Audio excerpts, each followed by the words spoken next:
Yeah. What's happening?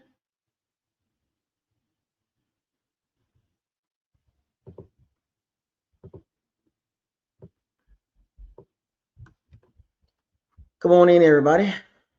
Let's get it popping.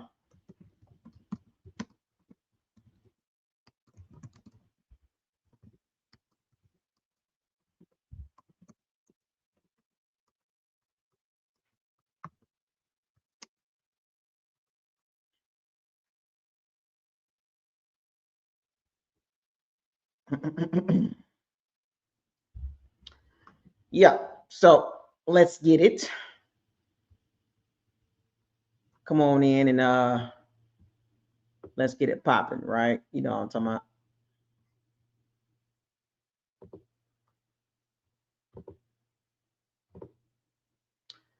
We are here, if that makes sense, right? Uh let's get it. Let's get it popping, right?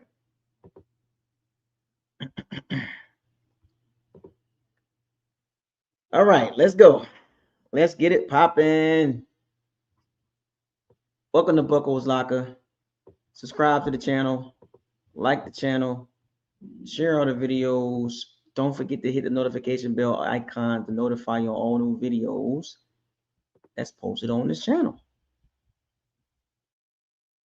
You know what I'm talking about? We here. We here. We here.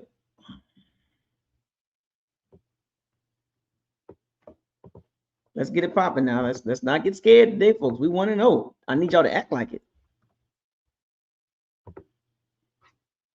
I need y'all to act like it. You know what I'm talking about? We want to know. Y'all see the conversation for today? You know what I'm talking about? Let's go. Let me get my shout outs. You know what I'm talking about? Let's see.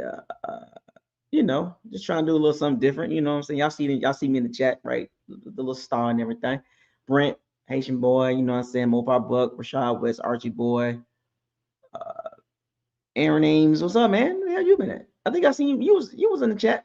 I seen you. You be hot. You be popping in and out. I don't know what's going on with you, man. You be pop, man. Whoop de do. You be popping in and out, man. You know, Jaron B. You know what I'm talking about? So, whoop de do. Bucks want to know. Whoop de do. I don't care about none of that. All right. Let's get these talking points going, right? We got to get these talking points going. You know what I'm talking about? Whoop de do. Come on, twin. Many jits out here wilding though, for real. Whoop de do.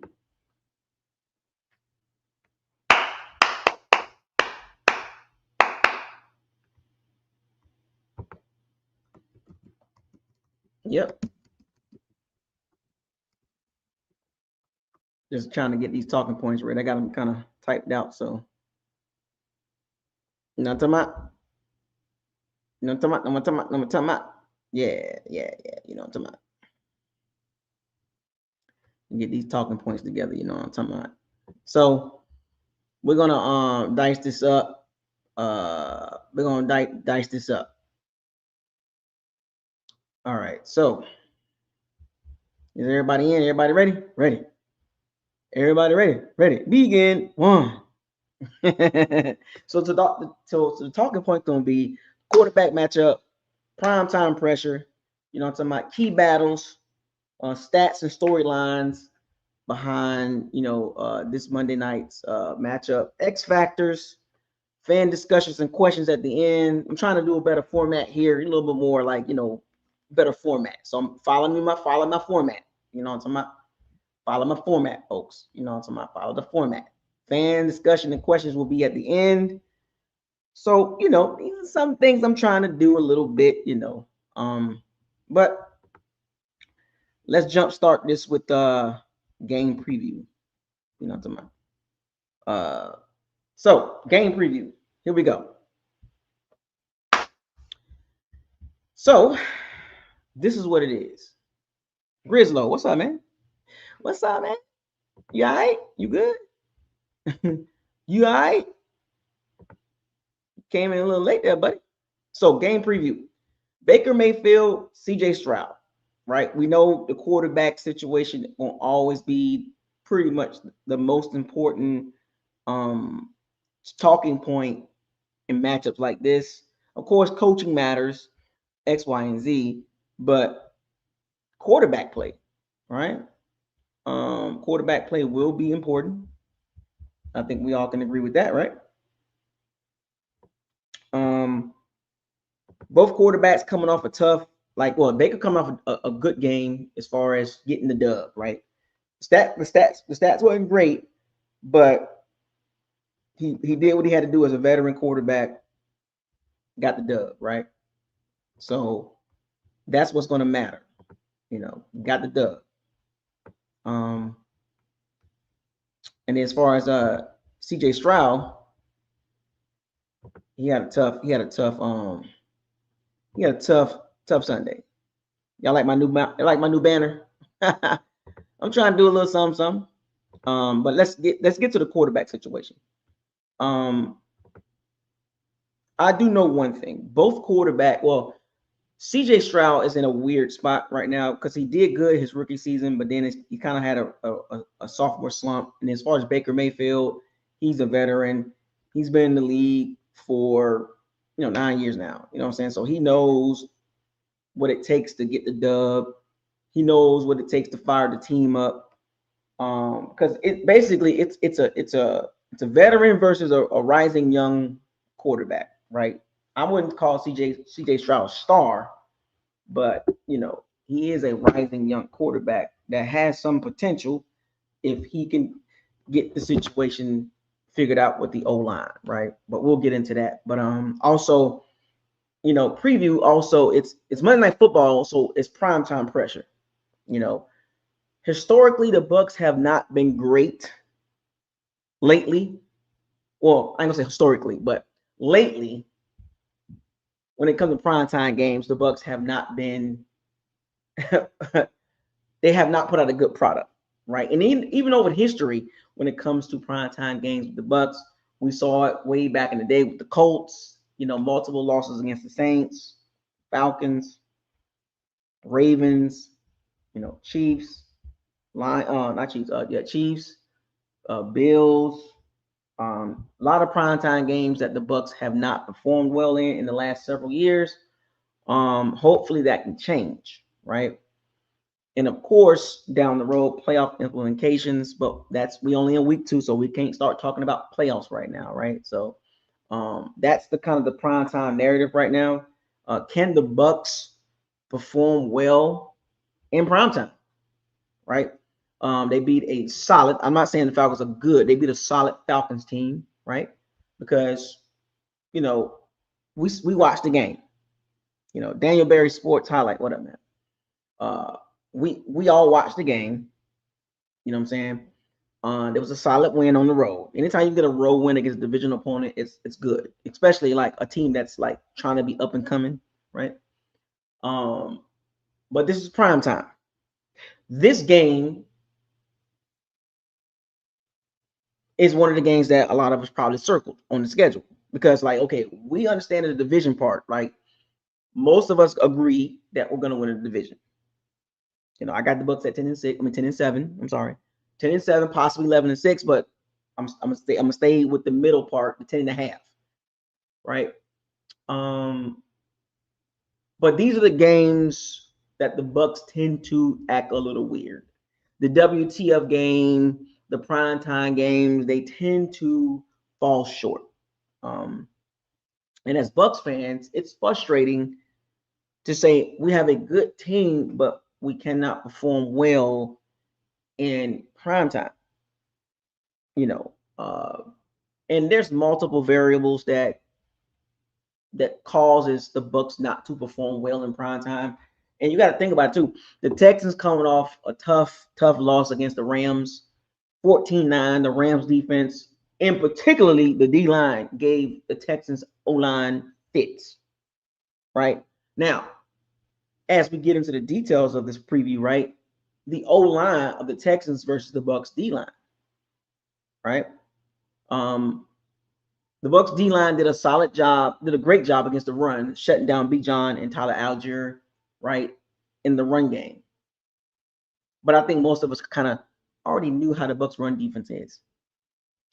And the Texans run game is not, I mean, it got, Nick Chubb, and a couple other guys behind him, but that's a big drop off from Bijan and Tyler Algier to a pretty much done Nick Chubb, who got a solid game last week. I think he had like 16 carries, or 14 carries for 60 yards. But at least we ain't got to deal with Bijan Robinson this week, right? So the Bucs linebackers should have a little bit more success in defending the Texans run game led by Nick Chubb. So because Joe Mixon is out, he's hurt, which is good. So I'm expecting the Bucs D-line against the run game to be exceptional. And the onus will come down to the Bucs secondary, who had a okay game, if you want to say that, right? A couple drop picks by Zion, Jamel Dean, number 35, with a couple brain fart plays. They still allowed 298 yards passing. So when it comes to the Bucs pass defense, that's going to be the difference in the game, as far as winning this game, as far as stopping the Texans from scoring, right? And after week one, the Bucs are, I believe, 29th in the NFL in passing yards allowed. Third down percentage is pretty too high right now. But remember, it's only week one. But I'm just pointing out some of the things that the Bucs need to work on. And it's been kind of a broken record for the last several years with the pass defense. You know what I'm saying? Like, if you just look at the tape and then put the numbers together, it's the same. Like, good against the run, but not good against the pass. Third downs, I think it was like 50% they gave up, almost something like that. 29th in the NFL in pass defense. It's literally the same thing I saw in 2024, in 2023, in 2022, in 2021. You know what I'm saying? It's the same thing. You blitz, but you leave your linebackers and your safeties and your cornerbacks to make plays consistently throughout the NFL. Allowing 7 yards per catch, which is like middle of the pack. But it's almost like expected in Todd Bowles' defense at this point. Hopefully the pass defense improves this week against the Texans pass game. One of the reasons why the Texans struggle, which I think they will struggle against the Bucs to a degree, because they do have the advantage. It's a road. It's a home game for them, so they do have an advantage, right? And that's a big deal, right? You kind of going into the game, you have the home field advantage. You have your comfortable routine that you go through. You know the field, you know the conditions, you know how things go. You don't have to break routine. Road games are hard to win, folks. That's why the Bucs beating the Falcons was pretty good, pretty big deal. Now the Bucs got to go, they got to deal with the Texans. So it's like, well, the Texans not easy. The Texans are not easy. Let's just keep that a buck. I believe the first 7 out of 11 games are on the road. I want y'all to keep that in mind. So, like I said, the Bucs they have a path to victory, but remember, it is tough. Now, on the flip side, the Bucs offense got to go against the Texans defense, who gave the Rams a hard time. Matthew Stafford, Puka Nacua, Devontae Adams, Tutu Atwell, Kyron Williams. The Rams got a solid O-line, and the Rams had a hard time moving the rock. You know what I'm talking about? So it's like, had a hard time moving the rock. And then if the Bucs can get the dub, that's 2-0 for the 5th year in a row. So we've seen this play out. We've seen the Bucs jump out early and then kind of fall apart at week 4, week 5. Right? I mean, we can agree with that. You know, they have never won a game in Houston. They lost against the Oilers back in the day. They haven't beat the Texans at the crib, so it's like, and it's prime time, so it's a lot of like, oh man, this is not adding up well for what's going on with the Bucs. Like, dang, but it's like, can the Bucs overcome themselves? Because it's a mental block at this point. Like, to keep it 100, it's a mental block at this point. The Rams got a pretty good O-line, pretty good offensive system. Sean McVay, who I believe is the top head coach above Todd Bowles. Felix, what's up, man? Above Todd Bowles. I put Sean McVay leaps and bounds over Todd Bowles. So if the Texans defense gave him issues, now you're going against a rookie OC and Todd Bowles. That's DeMeco Ryans, by the way. DeMeco Ryans, the head coach, defensive-driven coach, tough-minded team. They take after their head coach. They're very tough. It's almost like, I'm not saying they're dirty, but they're tough as hell, and they give the Bucs problems. They have an all-pro cornerback in Derek Stingley Jr. They got some edge rushers. They got a nice little D-line. They got a solid linebacking group. So decent safeties. I think Jalen Petrie is there. I think I wanted the Bucs to draft Jalen Petrie back in the day. I forgot, it was a couple drafts ago that I think Jalen Petrie from Baylor, he was on the board, and I was like, damn, the Bucs do need safety help, right? But the Bucs chose not to go that route for other reasons. But the Texans defense will be tough. Like, we go from playing the Bucs go from playing against a Jeff Ulbrich defense with some young pass rushers, some veteran guys, some decent linebackers, AJ Terrell and Xavier Watts and Jesse Bates, right into another defense that's a problem. I think about that for a second. Like, the Falcons pass rush generated like 40% pressure rate. Now, granted, Tristan Wirfs is out. According to Todd Bowles, he could play Monday. I don't know. And then he even said Chris Godwin, but we'll get into that. I don't believe Godwin's going to play, but Tristan Wirfs, maybe not. But that is a tough task for the Bucs offense. If Tristan Wirfs don't play, dealing with Will Anderson and Danielle Hunter. You know what I'm saying? That's not an easy task. That means when you have edge rushers like that, you can just drop 7. You drop 7. Like, the Texans really don't have to blitz. They got, what is it, that dirty linebacker, number 57 or something like that, Alziri or whatever his name is. He's dirty, from San Francisco, with that big arm brace he wears. He's dirty as heck. And then their secondary is pretty good too. So this will be a tough matchup for the Bucs because of the Texans defense. Oh, I know Tristan Wirfs back in practice. I'm talking about Todd Bowles saying that he could play Monday. He didn't say he didn't check it off and say he playing Monday. He said he could play Monday. So, but that's just probably for, I don't know, but we'll see. But my point is, when it comes to the preview matchup discussion, this Texans defense will not be easy to move the ball on. Now, if we beat the Texans on the road, that's 2-0. And we've seen this playbook before. Okay?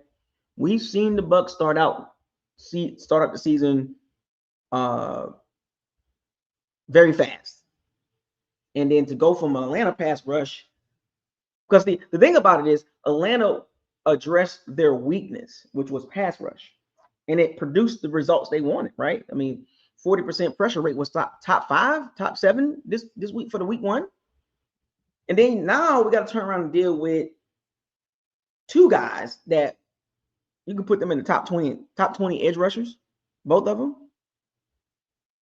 So if you thought the Atlanta pass rush was giving Baker problems, and it was, because Baker Mayfield just kept scrambling. He had to scramble quite a bit.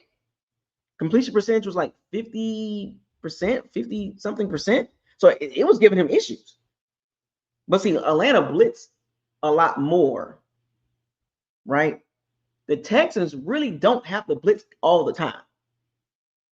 They will most likely blitz, but they got 4 guys. Well, they have depth too, because D'Amico Ryans, one thing about him, when we watched him in San Francisco as a DC, and even as a player for the Texans, one thing for sure, he gonna make sure them boys tough in the trenches. So the Texans don't really have to blitz at all. Like 40% of the time. They don't have to blitz like 45% of the time like Todd Bowles, because Todd Bowles' D-line don't have the edge rushers to drop 7. Todd Bowles, in the Falcons game, sometimes he had to send 6 guys. Tape don't lie. And some of those defensive calls on third down, Todd Bowles was sending 6 guys. 6. Because he has no faith in that. It took not even a half a game for Todd Bowles to start blitzing 6 people. On the flip side, the Texans, they don't have to constantly send 6 people. They can rush 4. But they will blitz, but they can rush 4 and be comfortable and just drop 7 and let Baker Mayfield read the field. Remember, Baker Mayfield was very skittish this past Sunday. Now, where Atlanta failed at, where I think the Texans are going to probably pick up on this, is accounting for Baker Mayfield's scrambling ability. And remember now, back in the day, Baker Mayfield was not known for his escapability. But for the last couple of years, he's really, you could tell Baker Mayfield has worked on his escapability. He's not the fastest guy, but he's quick. And he can get out of sacks because he's a bulky quarterback. He's not tall, like 6 foot, maybe 5'11" and some change. But he can get out of sacks because he's low center of gravity. He's built. He's not a skinny 5'11", 6 foot. He's compact. So it's hard to bring those type of dudes down. He's like a running back. So Atlanta failed in some key moments to not have a spy on Baker Mayfield. Because if you don't have a spy on Baker Mayfield gonna think he Lamar Jackson, Josh Allen, Jalen Hurts. He gonna take off. He's gonna take off. You hear me? You hear me? So I'm pretty sure D'Amico Ryans is very aware of that. It's gonna be a fascinating matchup. Baker Mayfield, Josh Gizzard versus a veteran defensive coach / head coach in D'Amico Ryans. Now, he's going to give Josh some fits. He's going to give Josh, the Bucs OC, some fits because he's not used to calling plays against a top tier defense. The Falcons was not a top tier defense, folks.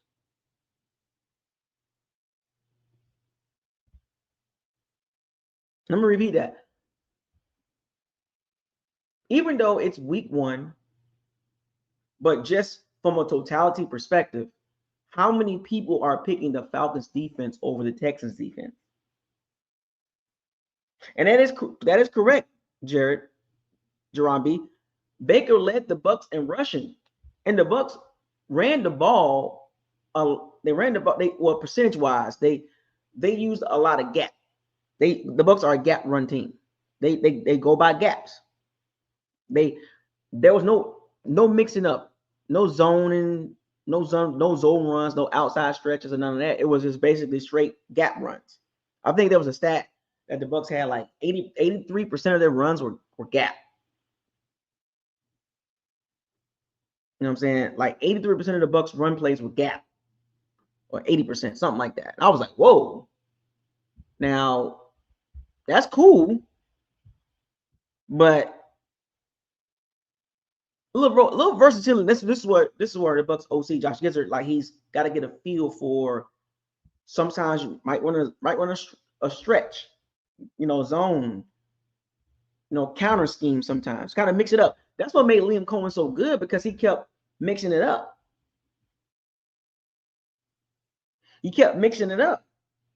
You know, zone, gap, zone, gap, gap, gap, gap, zone, gap, zone, gap, right? And he got to get a feel because the Bucs running game was underwhelming. Like I said, the Bucs beat the Falcons in key moments, but offensively it was underwhelming. But we got the dub. But as the season progresses, like to week 2, you can't always get away with that. Like, how many games can we win when Bucky don't have a huge impact? Let's be real. As good as Baker has been playing for the last couple of years, how many games can we win if Bucky don't have a major impact? Let's be real.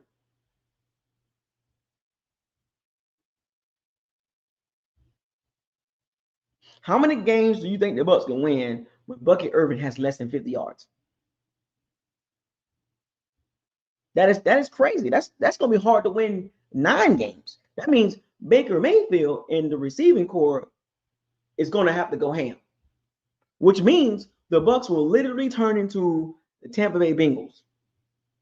And you've seen the Bengals against the Browns. They still won the game against the Browns, but how many games do you think the Bengals are going to win if they can't produce offensively running the ball? Because now we know they got Chase Brown, but we know the Bengals throw the ball out. And then also the screen game wasn't there. I think he called like 1 or 2 screenplays. And I don't even think he called a screenplay for Bucky. And the Bucs were notorious for screenplays. Like Baker threw for 4,500 yards and some change. A lot of that was yak. I think almost half of those 4,500 yards, almost half, correct me if I'm wrong, was yak. Do you hear me, folks? Which means Liam Cohen had such a feel for Baker Mayfield and his tendencies and how he throws the ball. Sometimes a scheme can make a quarterback look really, really good. We've seen this with multiple quarterbacks. Jared Goff, with no McVay and no Ben Johnson, has not won a game. Let me repeat. Jared Goff, who has been to the Super Bowl, multiple playoff games, but when you look at his career, no McVay, no Ben Johnson calling plays, 0-19-1. Now you can fact check me, but that's a wild stat. And we saw Jared Goff, who put up a lot of numbers, who put up some video game numbers with Ben Johnson and Sean McVay. But that's what I'm saying. Coaching matters. Goff looked terrible. We seen Jimmy G with Kyle Shanahan. Look good, but outside of Kyle Shanahan and Sean McVay, or Kyle Shanahan in this case, don't look good. So Liam Cohen, who called a hell of a game for the Jacksonville Jaguars run game with Travis Etienne and Tootin, they got rid of Tanks Bigsby. They traded him to the Eagles. But I'm just saying, like, people talk noise about Liam Cohen. I get it. I feel you. But his presence will be missed because he had a feel for how Baker plays. He was the primary reason why Baker threw for 4,500 yards, meaning he knew how to call plays. Go look at the passing chart, folks. Go look at the passing chart. Over 2,000 of those yards were yak. And Baker had a great season, but he had a lot of yak, meaning he dumped the ball off a lot. Screens, tight end screens, running back screens, receiver screens, receiver checkdowns. And if you think about it, the 16 interceptions that he threw last year was when he was pushing the ball down the field. Remember, I told y'all this, and this applies to any quarterback. Let me make that clear. Not just Baker. When you push the ball down the field and you're throwing the ball a lot, the chances of you being intercepted increases. Do y'all understand that part? That applies to any quarterback in a passing system that you're throwing the ball consistently. The run and shoot offensive system, the old air raid system, the Air Coryell, the no risky, no biscuit, all these systems that require you to push the ball down the field, you're going to get intercepted. You're going to get intercepted, folks. Do y'all understand that part? So when people say, oh, Baker Mayfield threw 16 interceptions, yeah.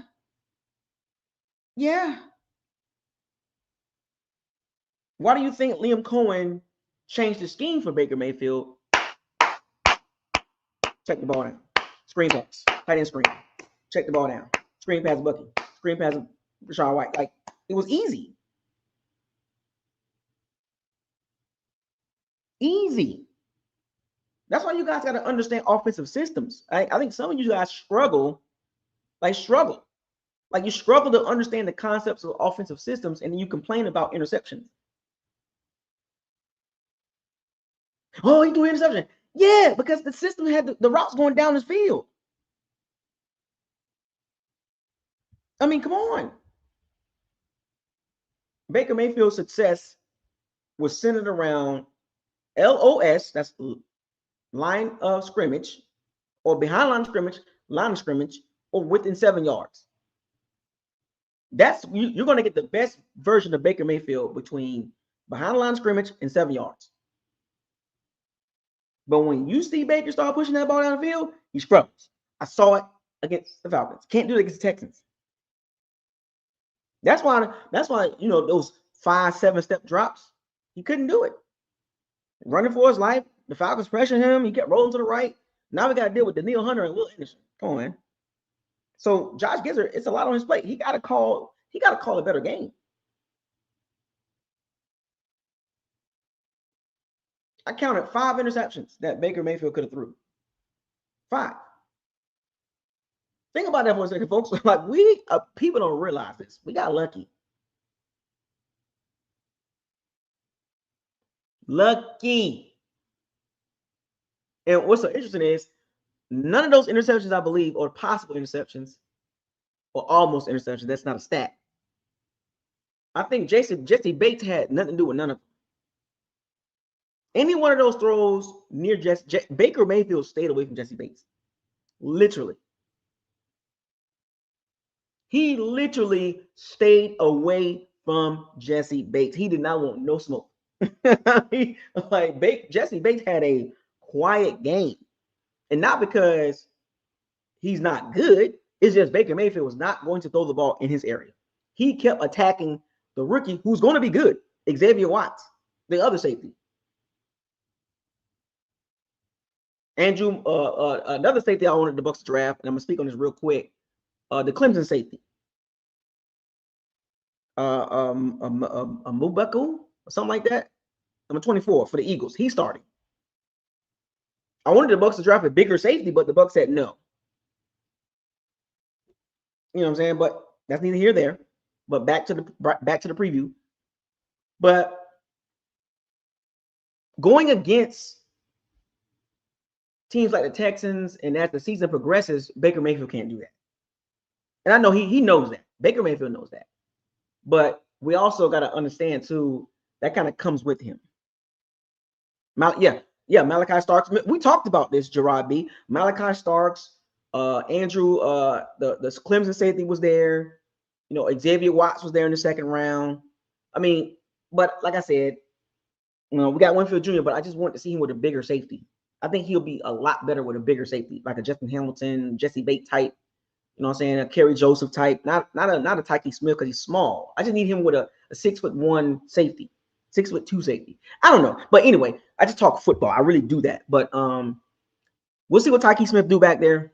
So like I said, pass defense gave up 298 yards, 29th in the NFL. Same old story. You know what I'm saying? But going back to the preview, it comes with Baker Mayfield. The interceptions, the almost interceptions, it comes with his territory.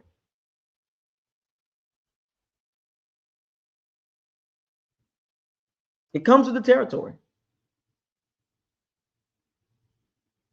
Oh yeah, Jaden Barron for the Broncos. Yeah, Broncos. Yeah, I know. There's a few players that I wanted the Bucs to draft defensively that the Bucs just for whatever reason, Will Johnson, like just didn't want to do it. I don't know. And remember, we always do this every year. During the season, off season. I keep my eye on certain players that the Bucs pass up on. I always do that. I've been doing it for the last 3-4 years. But yeah, Baker Mayfield, it comes to the territory, and people complain about it, but it's like at this point, 69 touchdowns, or now 72 in the last 2 years before this season started. 69 touchdowns, I think it was like 29 interceptions. Both led the NFL, and he led the NFL in interceptions in 2 years, in the last 2 years, and then led the NFL in touchdowns the last 2 years. It's like a gift and a curse. A gift and a curse. Like, he's not a game manager. Like, if that makes sense. Like, you can turn Baker Mayfield into a game manager, but you can tell that's not his style. It's not his style. You know what I'm saying? Oh yeah, the Oregon linebacker. For whatever reason, like it's just head scratching when I watch all these games and I see the players that's getting playing time as far as linebackers, cornerbacks, safety, edge rushers. In the last 3 years, the Bucs just did not want to touch him for whatever reason. For whatever reason, there's like 10 to 15 players defensively that can be helping the Bucs right now. Like, literally take the Bucs defense from a mediocre to below average to a top tier defense. And for whatever reason, these last 3 years, the Bucs just did not want to take those players. And you look at those players from 2023, 2024, and this year, you're like, oh my gosh, just take him. Just take the guy. And the positions of need is edge, corner, safety, like linebacker, like literally edge, linebacker. Well, we got a corner, but I'm just saying. And another safety. Like 15 players in the last 3 years. It's like, just take the guy. No. We need a nice guy. But, it is what it is. But back to the game, the preview. But yeah, Baker Mayfield, he's going to throw interceptions, folks. I think a lot of us got to calm down and just kind of like roll with it, because I'm not saying that you should accept it as a fan, but if it happens, it's like, well, he'll make up for it, right? Like, he'll make up for it. He'll throw some touchdowns, he'll throw some interceptions. Quarterbacks like Baker Mayfield that live on the edge, or that always off the edge, like Brett Favre. Like Brett Favre couldn't work in today's NFL. Even though he was productive, he threw a lot of touchdowns and also a lot of picks, but he was also productive. So Baker, he teeters on that line. He teeters on that line. You know what I'm saying? He teeters on it. But as far as being a pure gunslinger, like Jordan Love, like that too. But as far as a pure, like, how many pure gunslingers do we have in the NFL? Like, how many pure Brett Favre type quarterbacks we have in the NFL right now?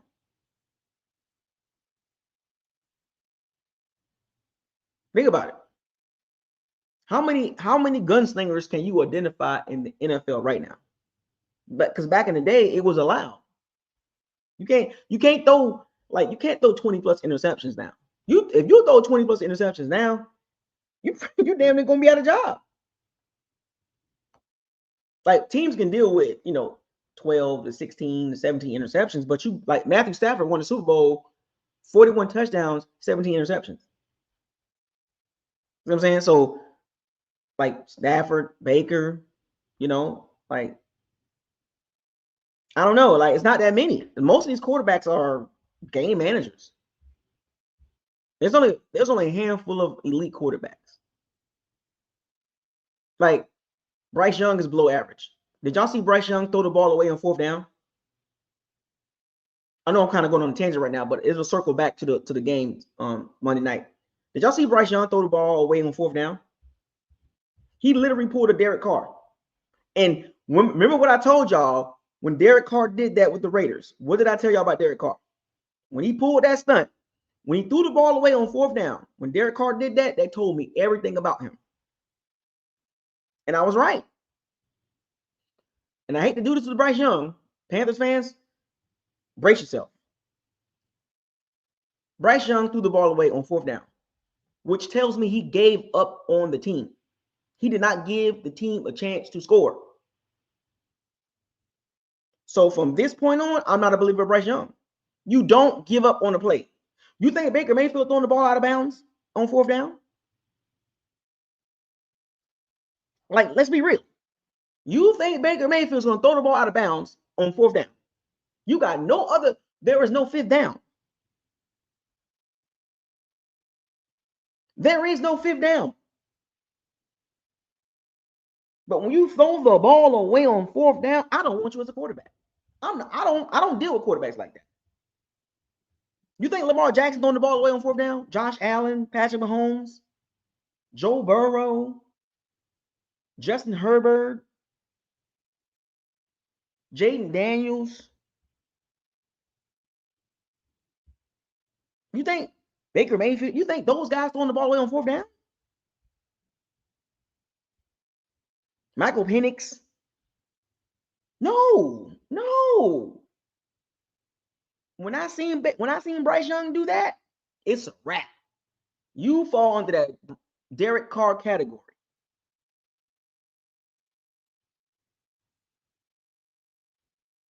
So from here on out, Bryce Young, you are in the Derek Carr category. That means you give up. You will give up on your team. You know how demoralizing that is to see a quarterback in the red zone throw the ball away on 4th down. You lost respect. Low key in that locker room, he lost respect. You gave up on the play. Gave up. But as far as the Bucs, this is going to be a tough game. On the road, Monday Night Football, the Bucs got primetime demons that they got to figure out. Whatever the Bucs are doing to prepare for primetime games, they got to change it up. They got to change it up, man.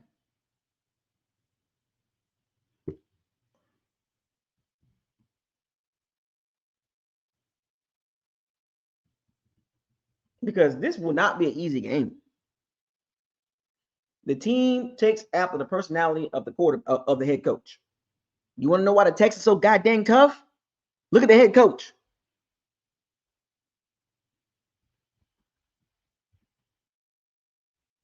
They got playmakers at every level. Edge, linebacker, cornerback, and safety.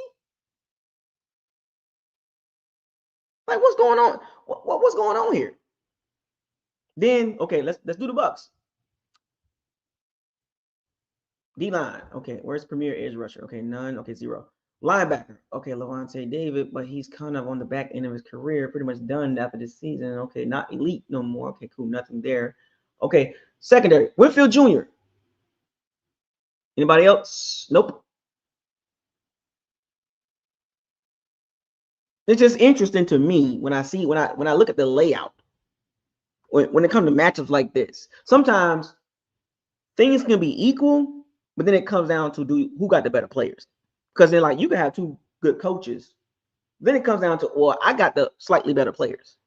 Unless some crazy stuff happened as far as like weird turnovers and injuries and all that. But if you had to line them up, the Bucs defense and the Texans defense, let me just be honest with you. I think most Bucs fans agree. This is hypothetical. But if you switch those defenses and keep the Bucs offense, but switch the Texans defense to the Bucs defense, Super Bowl. Super Bowl. I don't even have to think about it. I like going into the season, if you just take the Texans defense, put it on the Bucs, and put the Bucs defense on the Texans. Going into the season, I would have said Super Bowl. I would have literally said Super Bowl. Super Bowl 14-3. Because the Bucs drafted Will Anderson. They picked up, a veteran top edge rusher. They picked up good linebackers. They got a good secondary. That's the reason why I can't say Super Bowl with the Bucs, because the defense. Good team, but goddamn defense. Right? So watching the Bucs offense against the Texans defense is going to be a good storyline. Then now the individual matchups too. Like, I think about this too as I wrap this up. And we're gonna get to the questions and comments from the comment section. Emeka versus Jalen Petrie, Kamari Lassiter. Is Derek Stingley gonna follow Mike Evans around?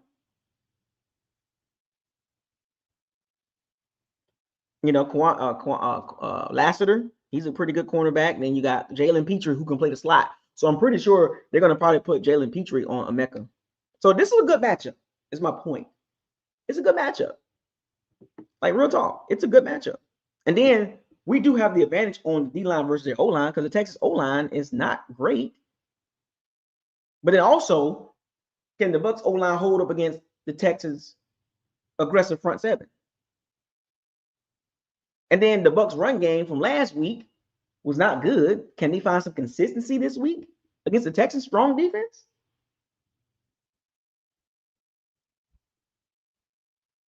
And then the Bucs in the red zone, right? And then also CJ Stroud, can he overcome the weak O-line and get to his weapons?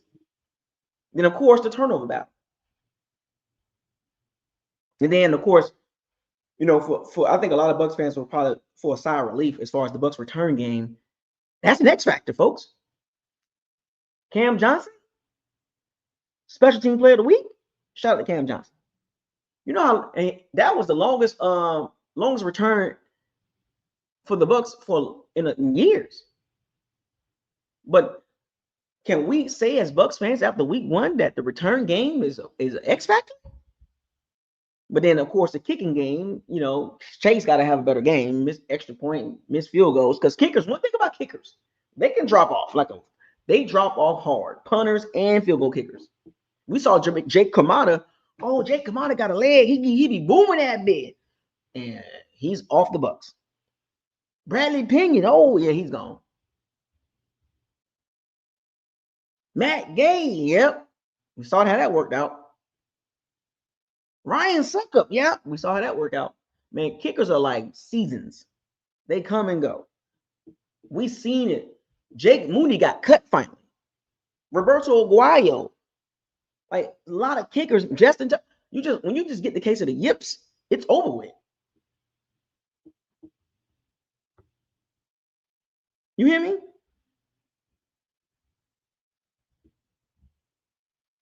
It's over with. When you start missing kicks, it's getting in your head. It gets in your head. And there's nothing you can do. So hopefully Chase McGlone can tighten up. The Texans going to be looking for the dub. They're going to be hyped up. Hyped up and ready. And then, of course, coaching. D'Amico Ryans versus Todd Bowles. Chess match. But it's always going to be the X factor in these type of games, man. Two teams that both teams are in weak divisions, right? I mean, if you had to match the teams up like Texans, Bucs, Colts, Falcons, Jags, Saints, Panthers, Titans, similar divisions, right? Not strong divisions, but the best team going to win the division. Texans and the Bucs, right? So, that's pretty much my overall take on the preview. My prediction, I got the Texans winning. Road game's tough. The Texans going to be looking to get the dub, but it won't be a blowout. It won't be a blowout, if you ask me. I want to say 28-24. Texans get the home dub, and it's okay. The Bucs will go to 1-1. That's fine. We'll have 15 more games to go, so everybody keep their seats in the butts. Like, it's only week 2. It's okay. Bucs can't win them all. Can't go 17-0. Not with this team. Not with that coach. Unless some unless some drastically happened. Please unlock the device to continue. That every game the Bucs played, every team star players get hurt, and the Bucs get all the fumbles and all the interceptions and all the drop balls go their, go their way and all that stuff like that. But that's not happening. So they're not going 17-0. So I need everybody to calm down. Okay, yeah, I gave my prediction in the beginning of the season, and then once the season starts, I can't pick against them because I got to keep picking them until I get it right. And I'm not doing that. I'm going to stick with the 10-7, possible 11-6, or 10.5, because some of you guys, obviously, you made your prediction in the beginning of the season before the season started. But then on the flip side, you're going to pick the Bucs every week, which doesn't align with what you said before the season started. Like some people said, 13-4. Even if they said 13-4, 12-5, 11-6, 10-7, they're going to pick the Bucs every week. Every week they're going to pick the Bucs. Even if somebody had the Bucs going 10-7, they're still going to pick the Bucs. They're going to keep picking the Bucs. Keep picking them. Now this season, I'm going to pay close attention to what people said before the season started, and then as we go to a week-to-week basis, because if I see certain individuals with their schedule prediction, and I've noticed it, and every week they're picking the Bucs to win, then I got to question your football knowledge. It's like, wait a minute, you predict the Bucs to go 11-6, but every week you're picking them to win. When are you going to pick them to lose? Because you're trying to get your schedule prediction correct, right? Or you just said that just for show, for dog and pony. Like some people do that. Every week they'll pick the Bucs. 17 straight weeks. 17 straight weeks they'll pick the Bucs. They even did it last year. 17 straight weeks picking the Bucs to win. I'm like, wait a minute. You can't pick the Bucs to win every week. Have some realistic standards here. But I'll be watching very closely to individuals, whether they pick the Bucs to lose, which is fine, and then whether they pick the Bucs to win. But especially the ones that pick the Bucs to win every week for 17 straight weeks, I will be watching. Because I'm going to call you out. Not to embarrass you, but I'm going to ask you, why are you picking the Bucs every week for 17 straight weeks? Like, you're not even thinking about football now. You're just going by feelings. Right? But anyway, oh yeah, one more thing. The Bucs D-line should, as far as rushing the passer, they should be able to get in there. They should be able to get some sacks on CJ Stroud. Now, granted, we don't have the Rams D-line, but hey, Hassan Reddick, according to some certain stats, he had 7 pressures, right? But that was against a third-string tackle, right? So the Bucs should be able to eat and get sacks this game. I'm telling you right now, 1 sack will not cut it on CJ Stroud. 1 sack will not cut it, folks. 1 sack, I need to see more. Just give me 3 to 4 sacks this game. And I'm talking about sacks that kind of like I'm talking about third down sacks or big moment sacks. I'm talking about clutch sacks, third down sacks, you know what I'm saying, pivotal moment sacks. I'm not talking about a sack and then that's it. Like, it don't affect the outcome of the game. I need those sacks to be important sacks. Like, rev it up when it's time to get the sack. 3rd and 8, CJ Stroud drop back the pass. Nobody's open. He's sacked by Hassan Reddick. Big sack on 3rd down. Texans got to punt the ball with 4 minutes left. You know what I'm saying? I need a number bigger than 1 by the sacks. I don't want to hear anything with a 0, or I don't want to see anything with a 0 sack or a 1 sack. And also catch the damn ball when it comes to interceptions.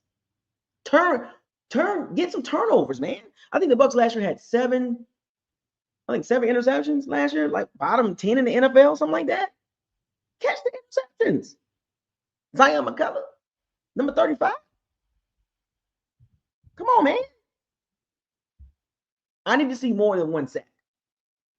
Against this O-line, if the Bucs don't get more than 1 sack against this O-line, I don't care about almost sacks. If you bring up the almost sacks to Bucos Locker, I don't care about almost. That means I'm going to block you. Let me stop playing. I'm not going to block you. I don't want to hear, I don't care about almost sacks. I don't care. You're talking to the Walking Dead over here. When I hear almost, I'm going to tune you out. I'm going to put you on timeout. Because there is no damn stat that says almost sacks. Miss me with that nonsense. That's a BS narrative. Either you get it or you don't. And I mentioned that last Sunday about the Bucs being a half a second or a second late. Almost don't count. So miss me with that. For those of you in the chat bringing up almost sacks, stop it. You're embarrassing yourself. Almost touchdowns, almost interceptions, almost sacks don't count over here. Like in the movie Black Panther, we don't do that over here. Almost sacks, almost interceptions, almost fumbles don't count. Where's the stat?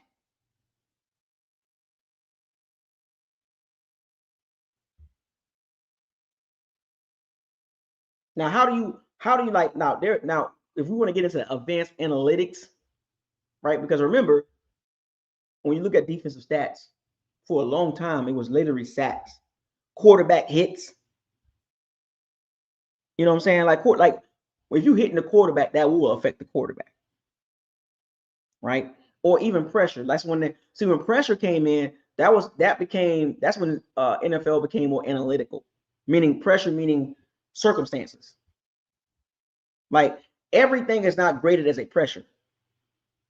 So, like, for example, the quarterback drop back, throw the ball.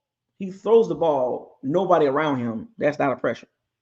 Versus he drops back, he has to scramble or reset or recalibrate his throwing posture to make a throw. That means he got pressured. And we've seen this. Quarterbacks that get pressured fall apart. Jared Goff, Jimmy G, Sam Darnold, Mac Jones, Trevor Lawrence. So pressures do matter. But every single one of them are not pressures. Because a quarterback can stand in the pocket 2.4, 2.5 seconds and throw the ball, and then somebody flashing in his face. Oh, he got pressured. No, he didn't. Because then you got to look at the play design, the play call. So if you really want to get into pressures, you got to go to and every site that keeps that stat. They have a different way of looking at pressures. So to use the word pressure, a generalization, well, what do you consider the pressure? Quarterback hits, pressure, sacks, yes, all that counts, but sacks is guaranteed. Like, let me give you the real deal. Sacks, fumbles, and interceptions, that's the real deal. And then when you want to go advanced analytics, pressures and of course quarterback hits can affect quarterback, but I'm talking about real deal. I'm talking about sacks, turnovers, interceptions. The real deal. Fumbles and interceptions can get you the ball back. Sacks can change all three of those things can change the game. Hitting the quarterback, that's great. Pressuring the quarterback can cause turnovers, right? That's great. But what happens after what happens after the pressure? What happens after the quarterback hit? Because a quarterback can get hit and still be delivering the ball. But once again, you can get pressure to the quarterback, but is the pressures turning into turnovers? See how that works? So when you use the word pressure, make sure it comes with something. Because you can pressure the quarterback and have an empty game. What I mean by empty is your team still lose. But he pressured the quarterback, yeah, but still lost. We've seen it in a lot of games. Well, quarterbacks can get pressured and then get hit, but still deliver the ball. Still make plays. So we've seen this. So once again, when you start going into the advanced analytics, pressures and hits, great. But what's happening after that? I mean, Michael Penix was getting pressured. He was getting hit, but he was delivering the ball. 298 yards, 64% completion percentage. I mean, you know what I mean? Whoop-de-doo. You get pressures and the quarterback hits, and it's not affecting the game. Whoop-de-doo. Whoop-de-doo. But I want to see fumbles, sacks, and turnovers. I mean, I want to see fumbles, sacks, and interceptions. The Bucs were not a heavy turnover team the last couple of years. Yeah, they had 46 sacks last year and things like that, and that's great. But the turnovers, man, the Bucs went 10-7. Good record. But to take it to the next level, we got to see sacks, we got to see fumbles, and we got to see interceptions. I know, Jerome B. We're getting a little bit. We're going. We understand the overall objective is to get the dub. We're just talking about, things that the Bucs have not done well. We all want to see a win. Come on, man. We're just talking about football. Like we're just digging into the weeds. You know what I'm saying? Like, just because I picked the Bucs to lose this game, it doesn't mean they're not going to win 10 or 11 games. See, I need you to put your thinking cap on. Put your thinking cap on. But anyway, let's get to the comment section. What questions do you have for me about this game? I'll be more than to give you my thoughts on that. And what's your prediction? What's your prediction? Who's going to be the breakout player in this game? Do the Bucs really need to win this game? That's my 3 questions. What's your prediction? Who's going to be the breakout player? And do the Bucs need this win more than the Texans?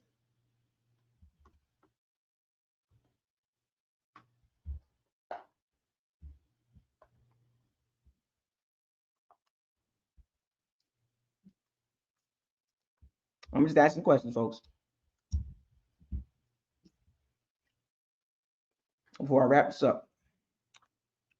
Got a little format here, right? About an hour and then we out, Preview game, preview videos.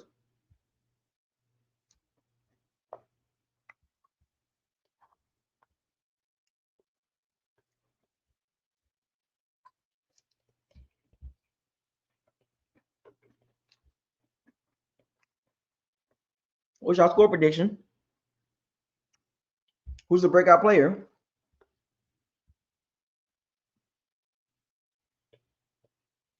And do the Bucs really need this win?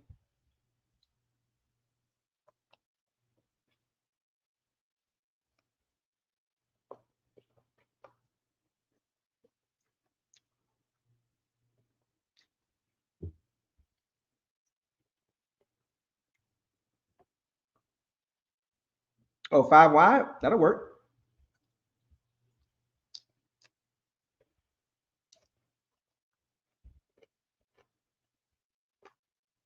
I like 5 wide. Can they do it now? When everybody get healthy? Yeah, I'm talking about for this game.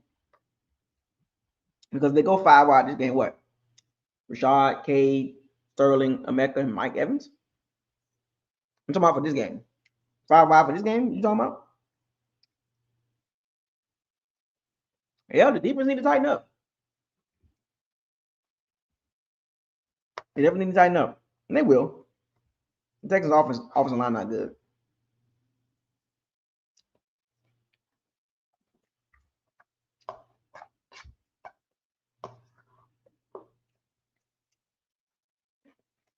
My breakout player, D-line. My breakout player, D-line. Anybody on that D-line, breakout.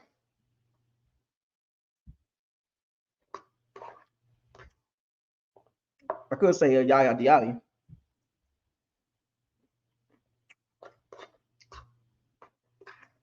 Diaby can be a breakout player with this Texas O-line.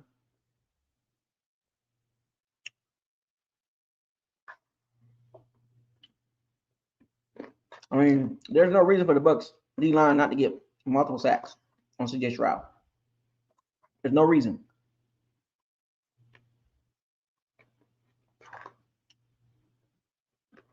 Oh, another injury on the line for Texans. See, there you go. Another O-lineman hurt for the Texans.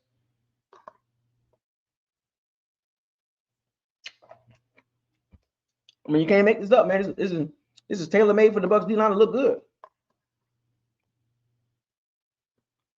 They better go crazy. They better go crazy. I'll tell you that much.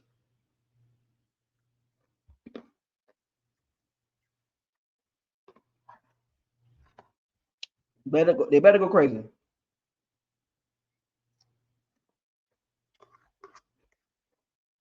But you know, we'll see. We'll see. Yeah, we need some turnovers, man. For real. We can get some. We'll get some Sunday. I mean Monday. We'll get some Monday, and I'll be live. I'll be going live.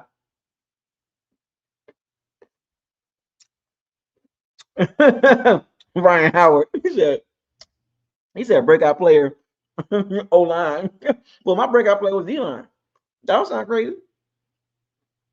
That don't sound crazy at all. I said breakout player O-line. I mean D-line. So trust me, Ryan, you're not the only one. You said O-line. I said D-line.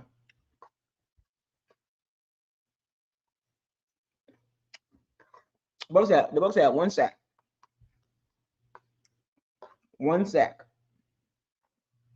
Hassan Reddick against a third string right tackle. Oh yeah, Benjamin Moore's gonna play too. I know he's gonna play. He definitely gonna get some snaps. We already know about that. He gonna play too. I know he gonna. Oh yeah, they putting Benjamin Moore's in there over 35, or he gonna get some snaps.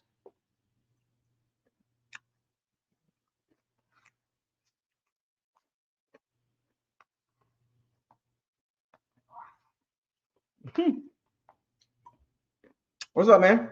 You late? Oh, Benjamin Moore's he's playing. Benjamin Moore's is playing. He's definitely playing.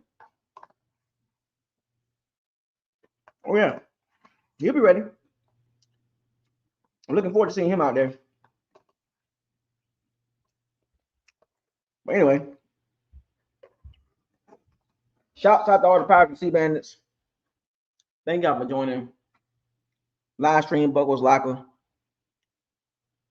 We got the Texans coming up, baby. Monday Night Football, man. Be there, be square. With that being said, fire those cannons. Seize the day. Raise the flag.